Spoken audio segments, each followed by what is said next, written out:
आज Doubtnut app download करें। Doubtnut पर अपने सभी गणित, रसायन विज्ञान, भौतिक विज्ञान और जीव विज्ञान के डाउट्स का करो सफाया। बस प्रश्न की फोटो खींचो, एक ही प्रश्न को क्रॉप करो और तुरंत वीडियो सोल्यूशन पाओ। अभी डाउनलोड करें। ये प्रश्न हमें दिया हुआ है कि खाने की वस्तुओं को ठंडा रखने के लिए एक प्रयुक्त बर्फ बॉक्स जो है उसकी दीवारों का क्षेत्रफल हमें दिया हुआ है 1 मीटर वर्ग के रूप में, जहाँ प्रत्येक दीवार के लिए उसकी मोटाई का मान 5 सेंटीमीटर दिया हुआ है।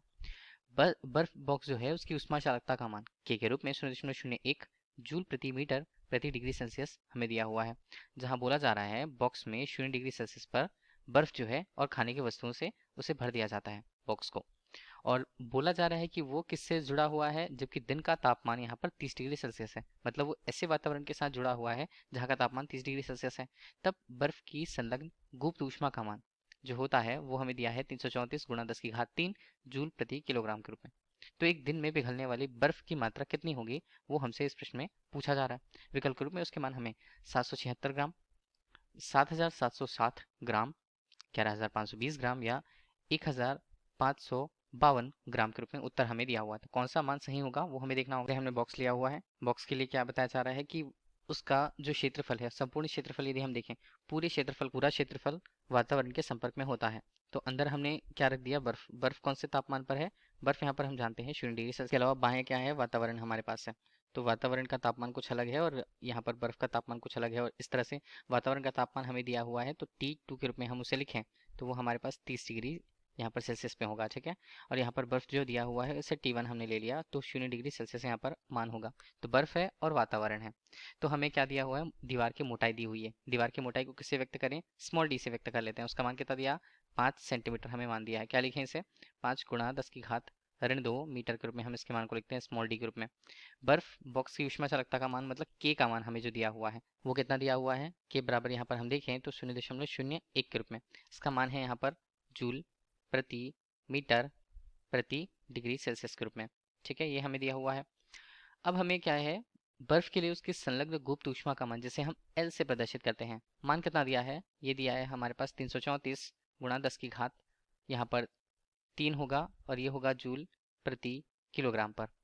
इस प्रकार हमें क्या करना है, इस प्रकार हमें एक दिन में पिघलने वाली बर्फ की मात्रा कितनी होगी वो हमें ज्ञात करना है। तो इसके लिए हम जानते हैं कि कोई एक पदार्थ होता है जिसमें से ऊष्मा प्रवाह की दर, ऊष्मा प्रवाह की दर को हम Q/T से व्यक्त करते हैं, मतलब ऊष्मा प्रवाह की दर प्रति सेकंड पर हम व्यक्त करते हैं, ये हमें पता होना चाहिए। इसका मान कितना होता है, इसका मान होता है KA। यहाँ पर तापमान में परिवर्तन को हम डेल टी के रूप में प्रस्तुत करते हैं, और जो मोटाई है जहाँ से ऊष्मा स्थानांतरित होती है जिस मोटाई तक, उसे डी के रूप में प्रदर्शित किया जाता है। ये ऊष्मा प्रवाह की दर को बता रहा है, ठीक है। अब हम यहाँ पर देखिए ऊष्मा प्रवाह की दर क्या होगी, जितनी ऊष्मा बाहर से अंदर की तरफ जाएगी, ये तो हमें पता है कि बाहर से ऊष्मा अंदर की तरफ जाने वाली है। तो इस तरह जो बर्फ को प्राप्त होने वाली ऊष्मा है उसका मान यदि बर्फ के संगत यहाँ पर गुप्त ऊष्मा के मान से अगर बराबर होता है या उससे अधिक होता है तो बर्फ उसमें से पिघलने लगती है, और बर्फ पूरी तरह ऊष्मा के मान को कुछ समय तक मिलने पर पूरी तरह पिघल जाती है। तो इस तरह से हमने ऊष्मा प्रवाह की दर दूसरे समीकरण से देखा, तो ये पहला समीकरण हमारे पास। तब हम बर्फ की पिघलने की दर Q/T से ही व्यक्त करते हैं, उसका मान कितना होता है स्मॉल m गुणा एल के रूप में। ये हमें क्या बता रहे हैं, बर्फ पिघलने की दर। ये हमारे पास जो मान हुआ है इसे हम ले लेते हैं समीकरण 2 के रूप में, और समीकरण 1 और समीकरण 2 की तुलना हमें करनी होगी। तो तुलना करने के बाद हम इसे क्या लिखें, यहाँ पर हम दोनों समीकरण 1 और 2 के मान को लिखेंगे तो वो क्या होगा हमारे पास, ये होगा स्मॉल m गुणा एल के रूप में। ये हमें ऊष्मा बर्फ पिघलने की दर को बताया, और वहां पर ऊष्मा प्रवाह की दर हम उसे क्या लिखें, इसे हम के ए यहाँ पर डेल टी। अब देखिए जो ऊष्मा की मात्रा जो है कितनी आवश्यकता होगी, इसलिए टी के रूप में हमने रखा कि कितनी देर की आवश्यकता होगी। यहाँ पर बोला गया है एक दिन के लिए, एक दिन के लिए हमें इसका मान निकालना होगा। तो ये हमारे पास सूत्र बना, ठीक है, समीकरण 1 एवं 2 से। अब हमें स्मॉल m का मान निकालना होगा, बाकी के मान हमें पता है। तो m का मान हम निकालें तो k का मान हमारे पास कितना 0.01 जूल प्रति मीटर प्रति डिग्री सेल्सियस पर है। कैपिटल A हमें कितना दिया हुआ, 1 मीटर कुल क्षेत्रफल को बता रहा है, जबकि तापमान में परिवर्तन का मान कितना है 30 डिग्री से 0 डिग्री, ठीक है। समय का मान यहाँ पर हमने क्या रखा है, समय हमें हमें चाहिए एक दिन के लिए, एक दिन। तो समय हम सामान्यतः सेकंड पर लेते हैं, तो सेकंड से उसे एक दिन में कितने सेकंड होते हैं वो परिवर्तित करना है। तो हमें उसके लिए 60 गुणा 60 गुणा 24 पूरे दिन के लिए कितने समय होते हैं वो हमें देखना है। इसका मान कितना बनता है 86400 सेकंड के रूप।